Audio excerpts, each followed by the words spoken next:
धर्मनिरपेक्ष नेपाल तिमीलाई अनुग्रह कृपा र शान्ति होस्। जय मसी छ दर्शकहरू। आज तपाईँहरूलाई हामी वचन टिभीमा स्वागत गर्न चाहन्छौँ। तपाईँहरूलाई स्वागत छ। आज हामीसँग यस्ता पाहुना हुनुहुन्छ जसले इसाई सङ्गीतमा ठुलो योगदान दिनुभएको छ। उहाँ हुनुहुन्छ अशोक राई।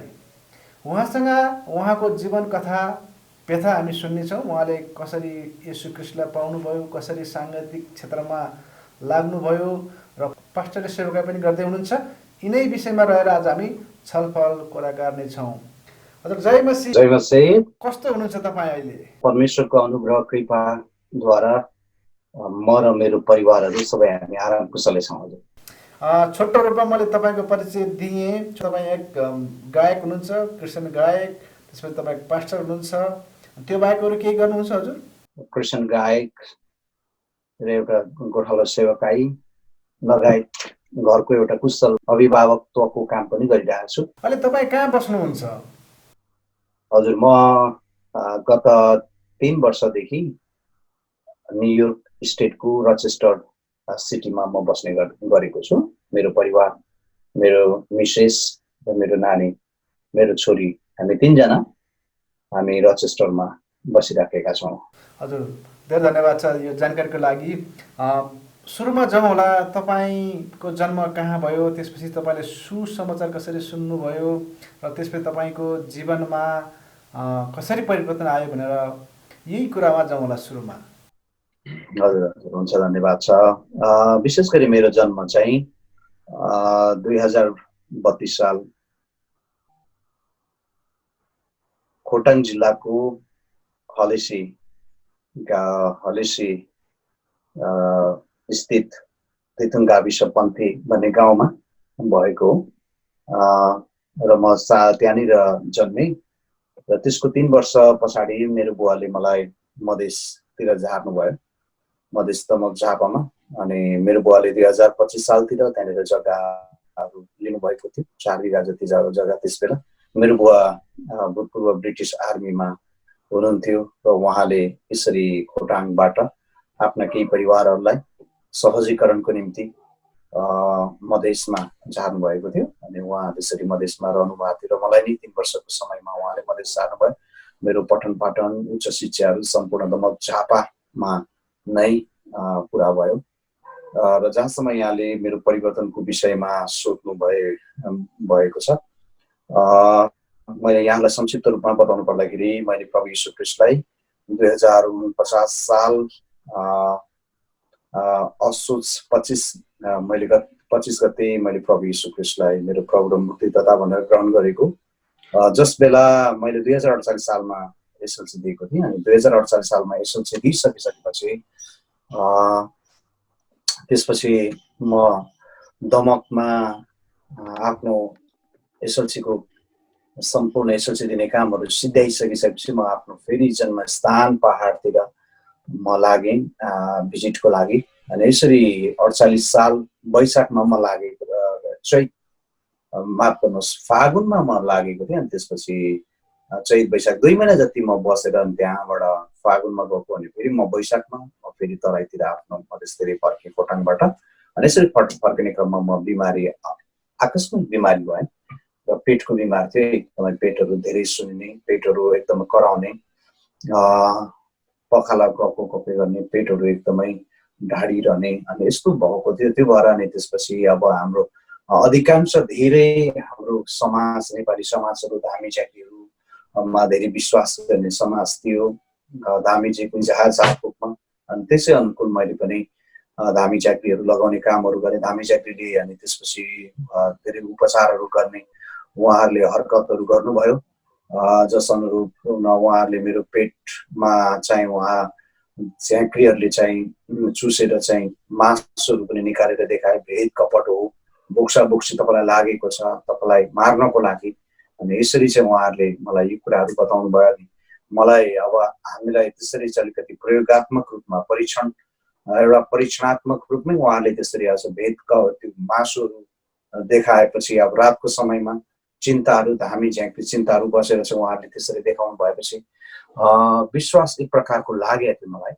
अनि अब साँच्चै उहाँले भन्नुभयो, उहाँले कन्फर्मेसन दिनुभयो कि अब तपाईँ निको हुनुहुन्छ, चिन्ता नमान्नुहोस्, भोगको सबै भेद कपटहरू तपाईँलाई खानेकुरामा बिगारेको थियो, सबै कुराहरू हामीले निकालेको छौँ भनेर उहाँले गर्नुभयो। त्यसरी निकालिसकिसकेपछि पनि झन् बिमारहरू एकदम दिनानुदिन बढ्दै गयो। म वैशाखदेखि बिमारी भएको मान्छे असोजसम्म चाहिँ बिमारी भएँ। अनि यसरी बिमारी हुने क्रममा चाहिँ धेरै गाह्रो अवस्था थियो।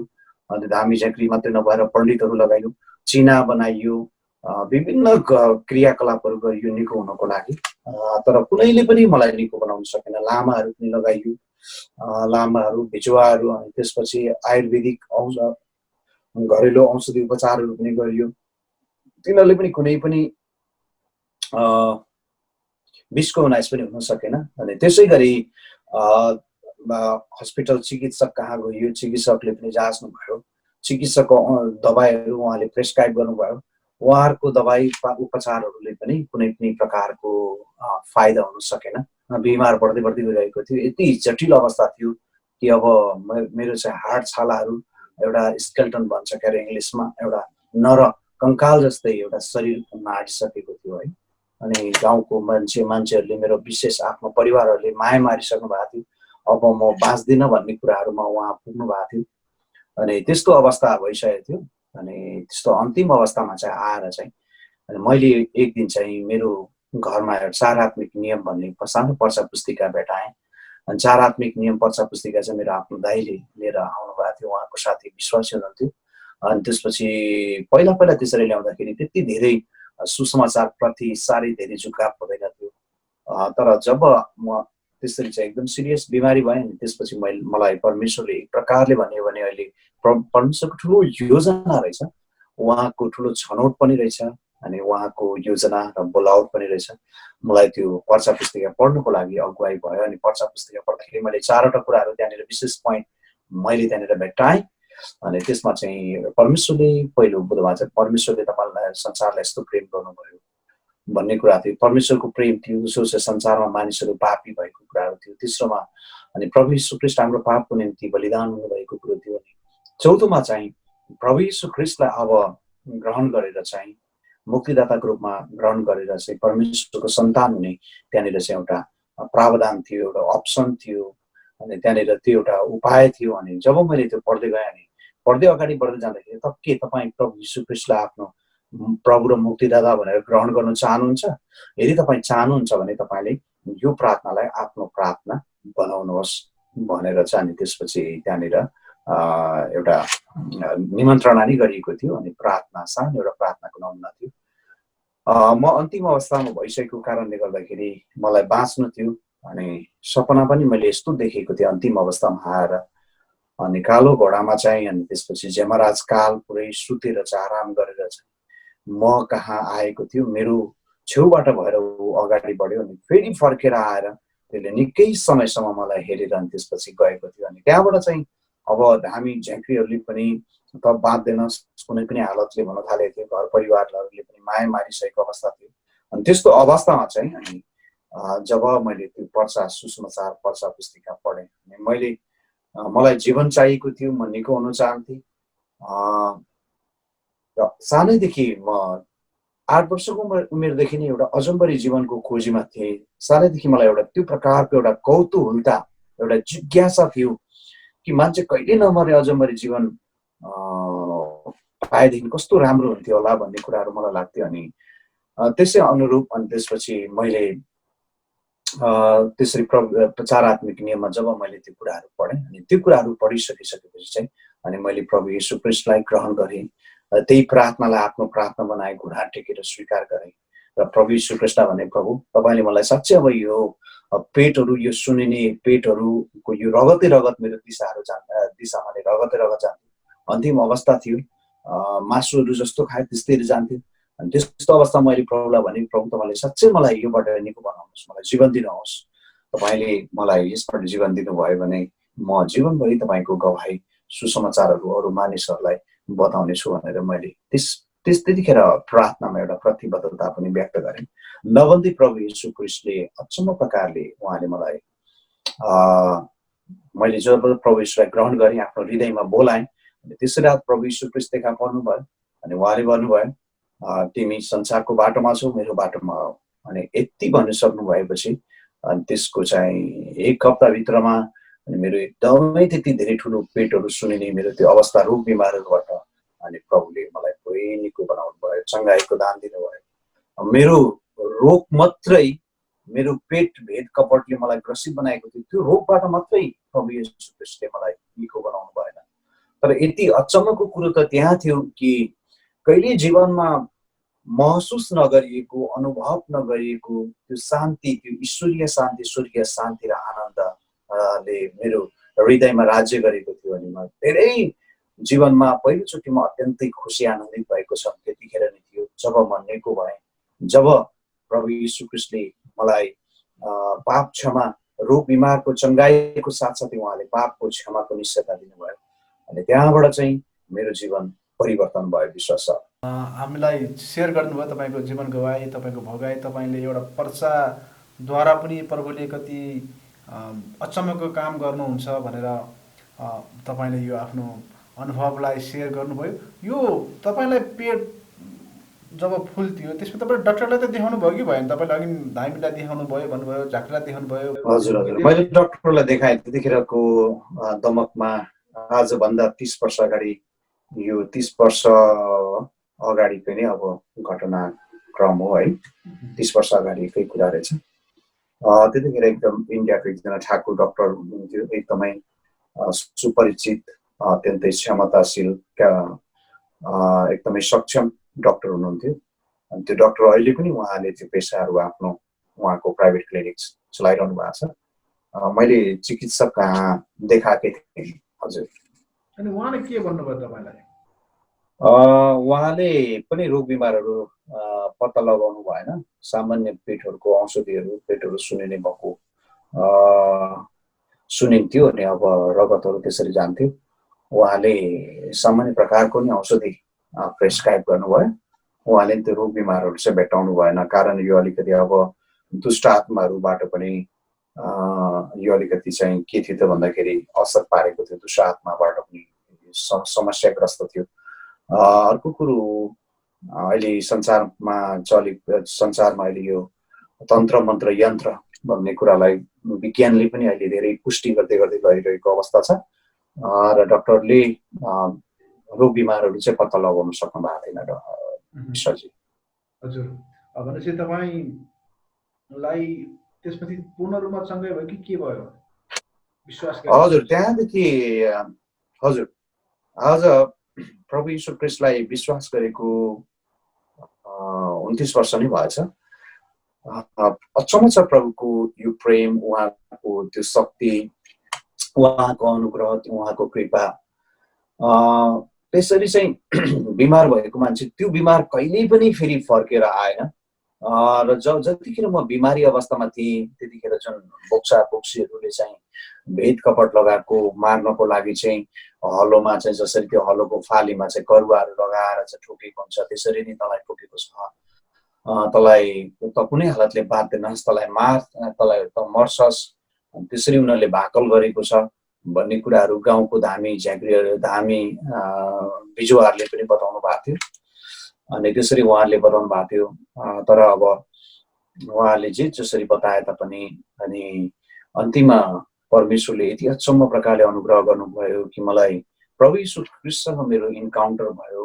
उहाँसँग त्यसरी चाहिँ आमने सामान्य भइसकेपछि अनि प्रभु यीशु ख्रीष्टलाई ग्रहण गरिसकेपछि सायद मैले प्रभु यीशु ख्रीष्टलाई नपाएको भए त्यो धामी झाँक्रीले भने जस्तै म बाँच्ने मेरो कुनै उपाय थिएन। म निश्चित रूपमा मर्थेँ नै।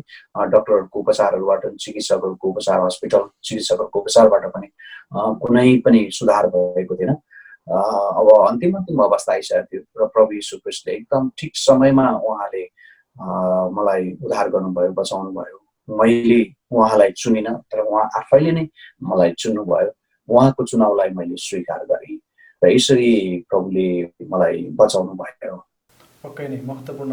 तपाईँले बताउँदै आफ्नो गवाई।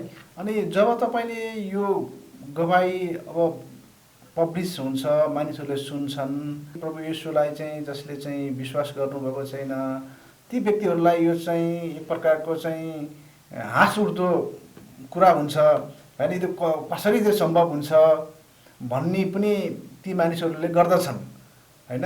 उहाँहरूलाई तपाईँले के भन्नुहुन्छ? एकदमै धन्यवाद छ, तपाईँले राम्रो राम्रो प्रश्न गर्नुभयो। यो समय सान्दर्भिक प्रश्न पनि हो। यहाँनिर म यसको विषयमा अलिकति यसलाई सठिक प्रकारले तथ्यपरक जवाब दिनको लागि अलिकति विश्वसनीय जवाब दिँदाखेरि अझै राम्रो हुन्छ। किनभने अहिलेको संसार, अहिलेको हाम्रा मानिसहरू, साथीभाइहरू धेरै कुराहरू कपोलकल्पित कुराहरूमा भन्दा पनि तथ्य कुराहरूमा बढी विश्वास गर्नुहुन्छ। सबैभन्दा प्रमुख तथ्य त मै नै हो। म मरिसकेको व्यक्ति थिएँ। मेरो परिवारहरूलाई पनि थाहा छ 2048 सालमा मेरो बिरामी अवस्थाको दशा, अनि उहाँहरूले पनि एक प्रकारको माया मारिसक्नु भएको अवस्था थियो। प्रयास त उहाँले नै धेरै उद्धार गर्नुभयो, बताउनु भयो। यो संसार हाम्रो मित्रहरूलाई, क्रिस्चियन साथीभाइ मित्रहरूलाई मैले यसरी गवाई बताइरहँदाखेरि उहाँहरूलाई अलिकति हाँसो उठ्दो पनि हुनसक्छ, उहाँलाई विश्वास नहुन पनि सक्छ। त्यो उहाँहरूको कुरो हो। तर सत्य र तथ्य यही हो कि म मरिसकेको व्यक्ति थिएँ रोग बिमारले। अनि रोग बिमारले मरिसकेको पेट सम्बन्धी, त्यसरी चाहिँ पेट सुनिने रोग बिमारले चाहिँ म मरिसकेको व्यक्तिलाई प्रभु यीशु ख्रीष्टले बचाउनु भयो। आज 29 वर्षदेखि 29 वर्ष भयो र अहिलेसम्म मलाई त्यो रोग बिमारहरू फर्केर आएको छैन। मलाई प्रभु यीशु ख्रीष्टले पूर्ण रूपमा उहाँले मलाई चङ्गाई गर्नुभएको छ, निको बनाउनु भएको छ र जीवन दिनुभएको छ। र यो गवाईको सम्बन्धमा यस्तो लेखिएको छ। अब संसारको साथीभाइहरूले, कतिजना साथीहरूले, मित्रहरूले, बन्धुहरूले सायद उहाँलाई विश्वास गर्न गाह्रो होला, अनि त्यो उहाँहरूको विश्वास गर्न उहाँलाई गाह्रो हुने त्यो पनि म त्यो त्रुटि देख्दिनँ, त्यो पनि गल्ती देख्दिनँ। किन भन्दाखेरि बाइबलको वचनमा यसरी छ, 1 कोरिन्थी 1:18 भन्छ, किनकि नष्ट भइरहेकाहरूका निम्ति क्रुसको सन्देश मूर्खता हो, तर हामी उद्धार पाइरहेकाहरूका निम्ति परमेश्वरको शक्ति हो। र आज यो क्रुसको कुरो, जुन क्रुसको बलिदानमा ख्रीष्ट जुन क्रुसमा मारिनु भयो, त्यो कुरामा जुन मैले विश्वास गरेँ, आज त्यो जुन परमेश्वरले चाहिँ मुक्तिको प्रावधान मिलाउनु भएको थियो, व्यवस्था गर्नुभएको थियो, अनि त्यो चाहिँ खास मेरो निम्ति मात्रै नभएर सारा संसारको निम्ति, मानिसहरूको निम्ति हो। आज यही ख्रीष्ट येशूको क्रुसको कुराहरू, क्रुसको सन्देश चाहिँ संसारको मान्छेहरूलाई मूर्खता हुन्छ भन्ने कुराहरू बाइबलले अगाडिबाट नै यहाँनिर चाहिँ बताइसकेको छ। तर हामी उद्धार पाइरहेका निम्ति चाहिँ परमेश्वरको शक्ति हो र क्रुसको जुन बलिदान हो, अनि त्यो चाहिँ हामी मानिसहरूको, हामीहरू उद्धार पाउनेको निम्ति शक्ति हो। आज त्यही शक्तिले हामीलाई बचायो। विश्वास छ। पक्कै नै यो महत्त्वपूर्ण वचन छ। अनि जसले विश्वास गर्छ उहाँमा कुनै कुरा पनि असम्भव भन्ने छैन। उहाँको इच्छा छ भने हरेक कुरा उहाँले गर्न सक्नुहुने सामर्थ्य हाम्रो परमेश्वर हुनुहुन्छ। त्यसपछि तपाईँको जीवनमा, तपाईँ त्यो बेलामा सानो नै हुनुहुन्थ्यो, त्यसपछि कसरी तपाईँ परमेश्वरमा बढ्नुभयो? 2048 सालको कुरो मैले जुन यहाँलाई बताएँ, 2048 मा मैले प्रभु यीशु ख्रीष्ट, 48 मा म बिरामी भएर 49 को चाहिँ असोज 25 गते मैले प्रभुलाई ग्रहण गरेँ। त्यतिखेरको समयमा भर्खर 2046 सालको नेपालको ऐतिहासिक जनआन्दोलन, प्रजातान्त्रिक आन्दोलनको चाहिँ त्यतिखेर भर्खर माहौलहरू भइरहेको थियो। भर्खर त्यतिखेर चाहिँ नेपालमा चाहिँ सेवा सङ्गति गर्ने, ख्रीष्टमाथिको विश्वासको चाहिँ अभ्यास गर्ने एउटा मौलिक अधिकार पाइराखेका थिए। त्यतिखेर नेपाली जनताहरूले, विश्वासले पाइराखेका थिए। त्यतिखेर चाहिँ नयाँ एक प्रकारको भन्यो भने अब 46 साल 3 वर्ष पछाडिको कुरो हो। त्यतिखेर मण्डलीहरू पनि एउटा नयाँ अभ्यासबाट अगाडि बढिराखेका थिए र जस बेला अगुवाहरू, सिकाउने अगुवाहरू, बाइबल शिक्षकहरूको धेरै अभाव नै थियो। मेरो हकमा भन्नुपर्दाखेरि प्रभु यीशु ख्रीष्टलाई विश्वास गर्नु बित्तिकै म सेवा सङ्गतिमा जान सकिनँ। एक कुरो त म आफैले व्यक्तिगत रूपमा विश्वास गरेँ र मलाई डोर्याउने व्यक्तिहरू, प्रभुमा डोर्याउने व्यक्तिहरू, मेरो मेन्टर, ट्युटरहरू भएनन्। जसले गर्दाखेरि म जति एकदमै परमेश्वरले इच्छ्याउनु भएको एउटा मापदण्ड छ विश्वास अभिवृद्धिको एउटा जुन मापदण्ड छ, त्यो मापदण्डसम्म म पुग्न सकिरहेको थिइनँ। म व्यक्तिगत रूपमा बाइबल अध्ययन गर्थेँ र धेरै जसो म प्रार्थनामा समय बिताउँथेँ। मलाई प्रार्थना गर्नको लागि चाहिँ के कुराले सहायता पुर्यायो भन्दाखेरि मेरो बुवा एकदमै उहाँले प्रभु यीशु ख्रीष्टलाई त चिन्नु भएको थिएन, तर घरमा उहाँ बिहान बेलुकी एकदमै प्रार्थना गर्ने व्यक्ति हुनुहुन्थ्यो, भक्ति भाव गर्ने व्यक्ति हुनुहुन्थ्यो। उहाँको प्रार्थनाको कति नमुनाहरूद्वारा मैले पनि प्रार्थना गर्न सिकेको थिएँ। अनि त्यही नमुनाले, त्यही अभ्यासले मलाई ख्रीष्टमा पनि प्रार्थना गर्नको लागि धेरै राम्रो त्यसले सहायता पुर्यायो, त्यसले मलाई मद्दत गर्यो। र 2 वर्षसम्म अलिकति म भूमिगत जस्तै विश्वासी भएर समय बिताएँ। मैले आफू म क्रिस्चियन हो भनेर खुल्लम खुल्ला मानिसहरूलाई बताउँदिनँ थिएँ। मानिसहरूले सोद्धाखेरि पनि म क्रिस्चियन होइन भन्थेँ।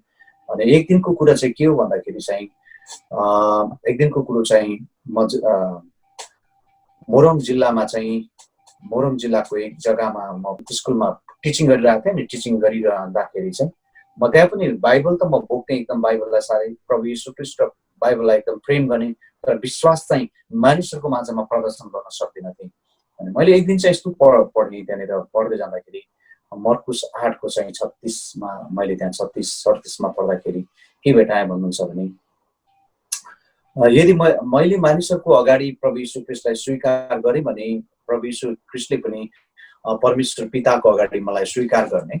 अनि त्यसपछि यदि मैले प्रभु यीशु ख्रीष्टलाई मानिसहरूको सामुन्ने मैले उहाँलाई अस्वीकार गरेँ भने, अनि इन्कार गरेँ भने, अनि प्रभु यीशु ख्रीष्टले पनि परमेश्वर पिताको सामुन्ने मलाई इन्कार गर्ने वचनहरू मैले भेटाएँ कि यस्तो लेखे त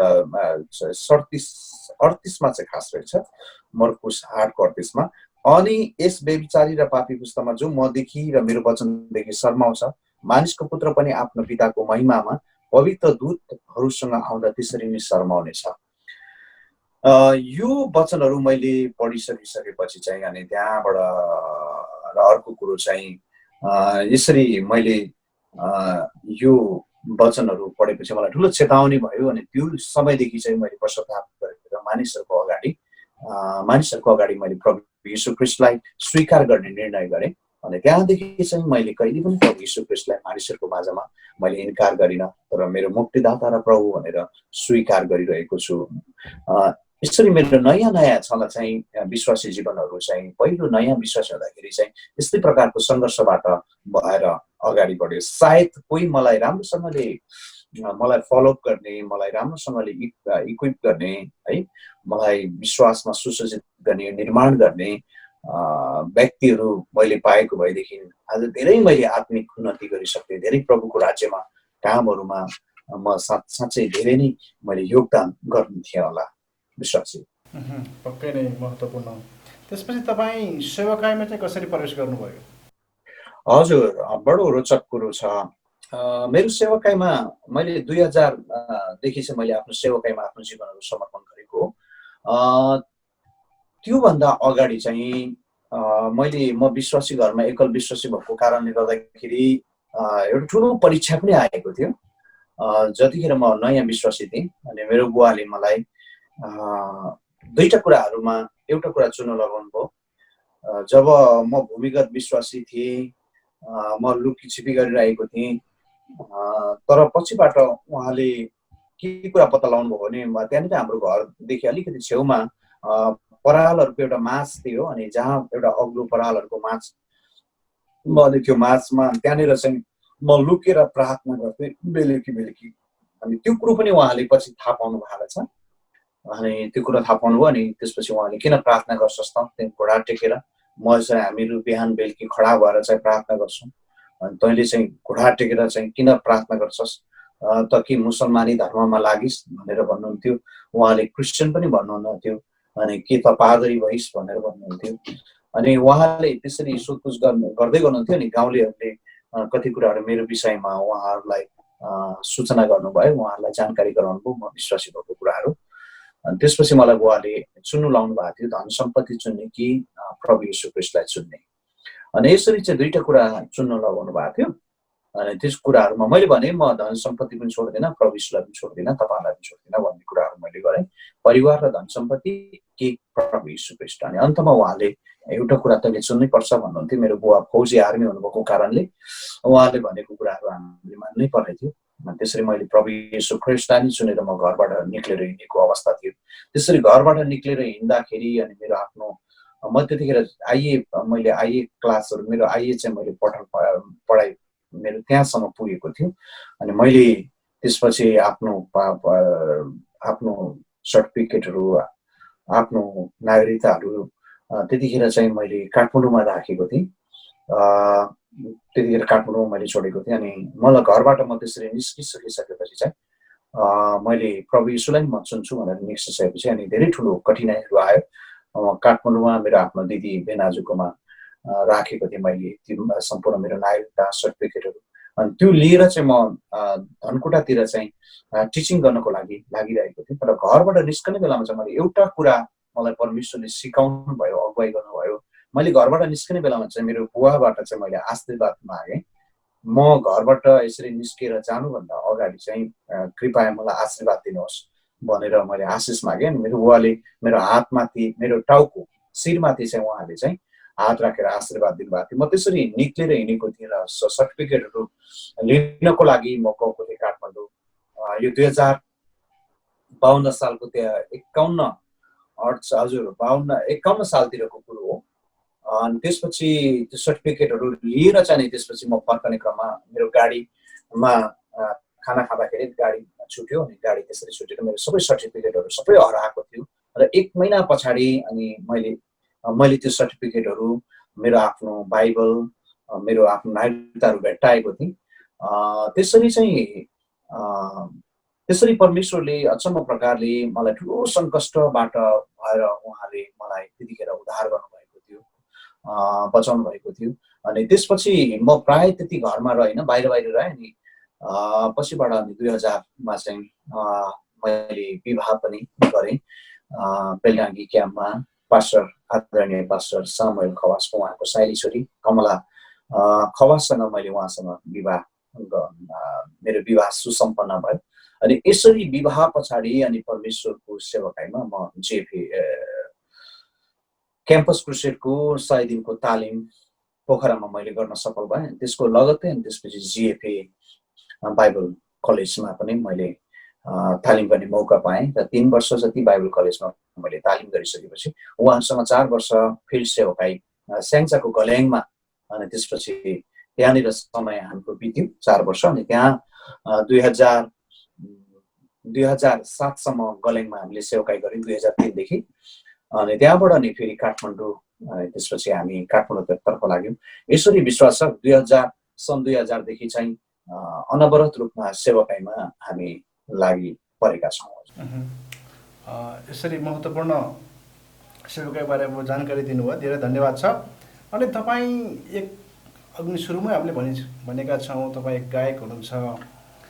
तपाईँले अहिलेसम्म कतिवटा गीत गाउनुभयो र साङ्गीतिक क्षेत्रमा लाग्नुपर्छ, तपाईँलाई यो जोस अनि यो उत्साह, यो जागर अनि यो कलिङ तपाईँले कसरी प्राप्त गर्नुभयो नि? जहाँसम्म यहाँले मलाई यो साङ्गीतिक क्षेत्रको विषयमा, साङ्गीतिक पक्षलाई पनि अलिकति समेटेर प्रश्न गर्नुभयो।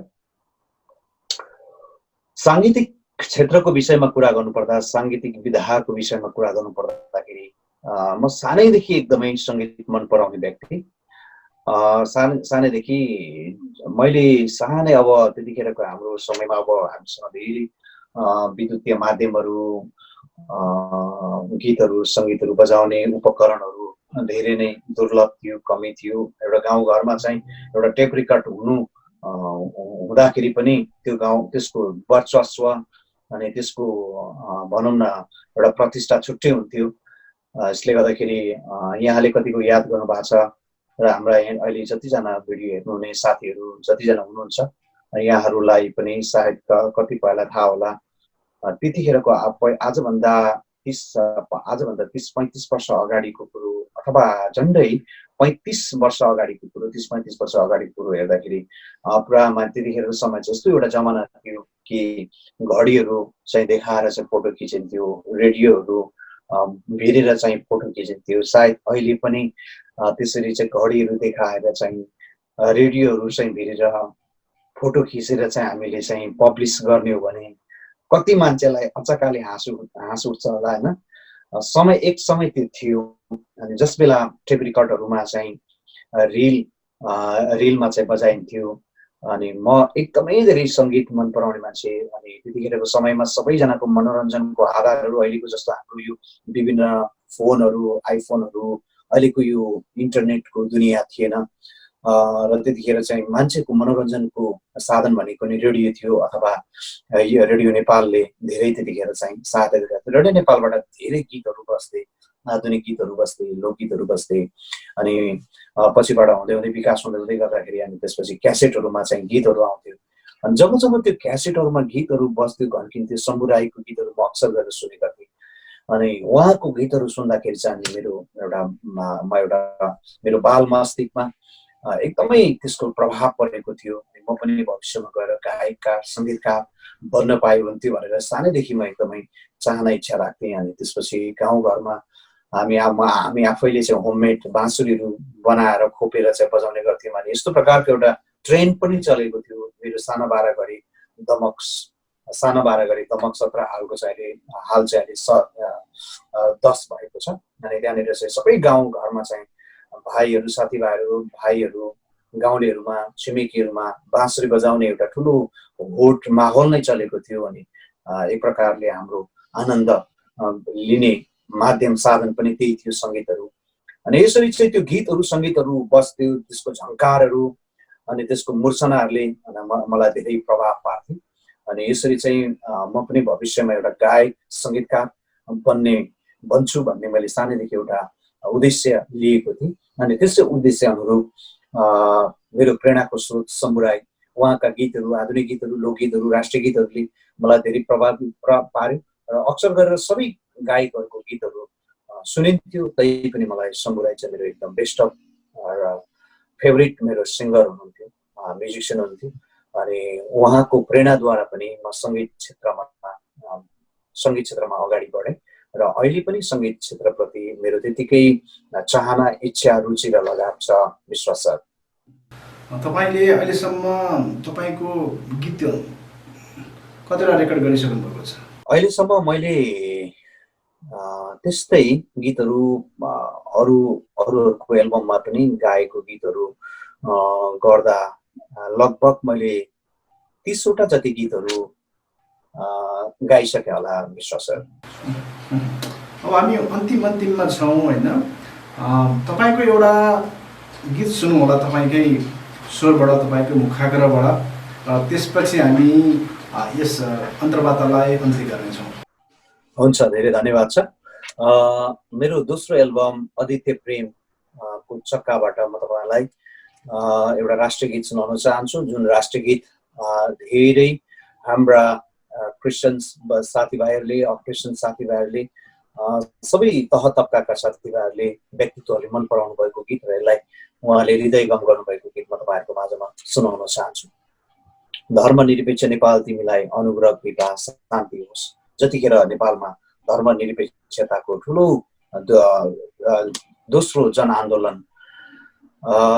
६२-६३ को जनआन्दोलनमा अनि त्यतिखेरको जुन त्यहाँनिर चाहिँ एउटा धर्मनिरपेक्षता जुन एउटा सदनबाट, पार्लियामेन्टबाट जुन प्रकारको एउटा पारित भएको थियो अन्तरिम संविधानमा पनि, संविधानको एउटा त्यो बेलामा, र त्यतिखेर अनि मलाई प्रेरणा मिल्यो। अनि त्यो गीत यो गीत चाहिँ धर्मनिरपेक्ष नेपाल तिमीलाई भन्ने गीत चाहिँ मैले कम्पोज गरेको म तपाईँहरूलाई सुनाउँछु।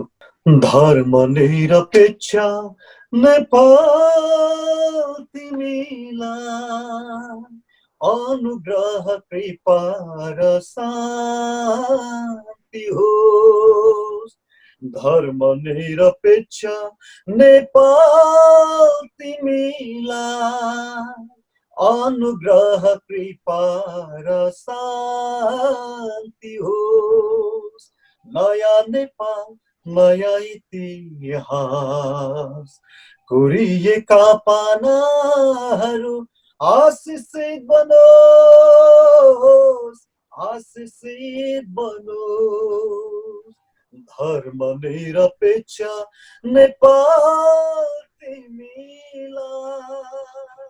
वर्षौं वर्षको प्रार्थना अभियान आज सफल भएको छ। वीर नेपाली शहीदको बलिदानले नयाँ बिहानी उदाएको छ। चन्द्र सूर्य झण्डा भित्र अब सबै जातिहरू, चन्द्र सूर्य झण्डा भित्र अब सबै जातिहरू हटाएको छ, हटाएको छ। तागाधारी मगुराली जनजाति आदिवासी अनि सबै जातिहरू बनेको छ राष्ट्रको गौरव सम्पत्ति। लोकतन्त्र नेपाल अमर हो, सुन्दर सन्तान नेपाल दीर्घायु होस्। धर्म निरपेक्ष नेपाल तिमीलाई। Thank you.